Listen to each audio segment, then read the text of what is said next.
മറ്റു വാർത്തകളിലേക്ക്. കാസർഗോഡ് ലഹരിക്കടിമകളായ യുവാക്കളുടെ പരാക്രമം. പോലീസ് ഉദ്യോഗസ്ഥനടക്കം 2 പേർക്ക് വെട്ടേറ്റു. ജോസഫ് അഗസ്റ്റിനുണ്ട് വിവരങ്ങളുമായി. ജോസഫെ, എന്താണ് സംഭവത്തിന്റെ പശ്ചാത്തലം? പ്രതികൾ പിടിയിലായോ? കാളിദാസ്, ഇന്നലെ രാത്രി 10 മണിയോടുകൂടിയാണ് കുറത്തിക്കുണ്ടിൽ ലഹരിക്കടിമകളായ യുവാക്കൾ ആക്രമണം നടത്തിയത്.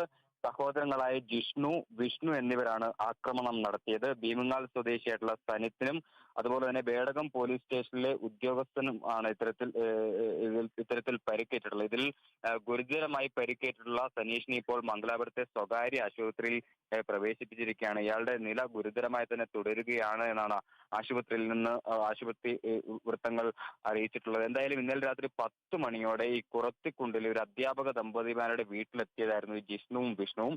ഇതിനുശേഷം ഈ ലഹരിക്കടിമകളായ യുവാക്കൾ പ്രശ്നമുണ്ടാക്കുന്നത് കണ്ട് പ്രദേശവാസിയായ സനിത്ത് ഇത്തരത്തിൽ ഇടപെടുകയായിരുന്നു. ഇവിടെ നിന്ന് പോകാൻ നിർദ്ദേശിക്കുകയായിരുന്നു. ഇതിനിടയിലാണ് ഇത്തരത്തിൽ ഈ കയ്യിൽ കത്തി കെട്ടിവെച്ച് ഈ സനീഷിനെ ആക്രമിച്ചത്.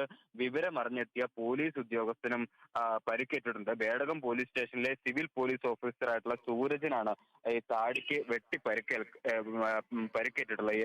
ഇയാൾക്ക് സാരമായ പരിക്കുകളും ഉണ്ട് എന്നാണ് അറിയാൻ സാധിക്കുന്നത്. എന്തായാലും ഈ ആക്രമണത്തിന് ശേഷം ഇവർ ഇവിടെ നിന്ന് കടന്നു കളഞ്ഞു.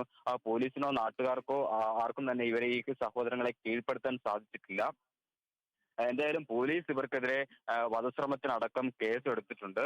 അസഭ്യം പറയൽ, സ്വത്ത് നശിപ്പിക്കൽ, ആയുധം കൊണ്ട് മുറിവേൽപ്പിക്കൽ, കൂട്ടം കൂടിയുള്ള ക്രിമിനൽ പ്രവർത്തനം തുടങ്ങിയ വകുപ്പുകൾ പ്രകാരമാണ് ഇപ്പോൾ കേസ് എടുത്തിട്ടുള്ളത്. എന്തായാലും ഇവരെ കണ്ടെത്തുന്നതിനുള്ള തീവ്ര ശ്രമങ്ങൾ പോലീസ് ആരംഭിച്ചു കഴിഞ്ഞു എന്നാണ് മനസ്സിലാക്കാൻ സാധിക്കുന്നത്. എന്തായാലും ഈ ജിഷ്ണു വിഷ്ണു എന്ന് മാത്രമാണ് അറിയാൻ സാധിക്കുന്നത്. ഇവർ സഹോദരങ്ങളാണെന്നും അറിയാൻ സാധിക്കുന്നു. ഇവർ എവിടെയുള്ളവരാണ് എന്ന് ഇപ്പോഴും അറിവായിട്ടില്ല. എന്തായാലും ഇവർ ഈ പ്രദേശത്തുകാരല്ല എന്നാണ് ആദ്യഘട്ടത്തിൽ മനസ്സിലാക്കാൻ സാധിക്കുന്നത്. കാളിദാസ്.